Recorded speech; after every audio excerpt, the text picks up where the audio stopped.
Presko at malinis na pasyalan ba kamo? Ako si Ma'am Myra na isang maestra. For today's video ay pinuntahan ko ang Salabusob Falls sa Barangay Labi, Bungabon, Nueva Ecija.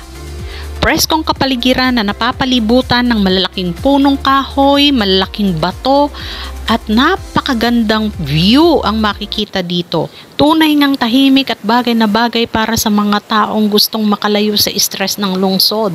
Ahay, makakalimutan mo talagang mga problema mo dito. Ito nga ang talon ng Salabusob. Napakalinaw naman talaga ang tubig dito. Paano nga?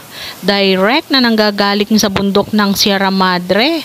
Pwede ngang mag-picnic dito pero iwasan sana ang magtapon ng mga basura o magkalat man lang para hindi masama sa tubig at masira ang kalikasan.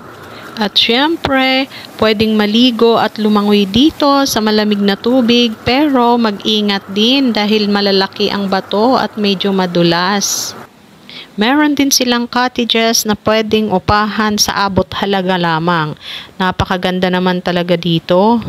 Kaya kung gusto mo ng natural at preskong bakasyunan, isalabusob mo na yan.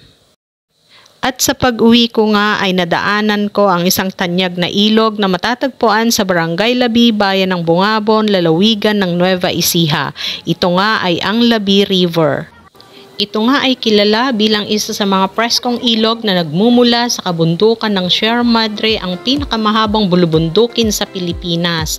Kaya sariwa at presko na mainam para sa paglangoy, pagtampisaw at floating gamit ang salbabida. Follow for more. Maraming salamat. Bye!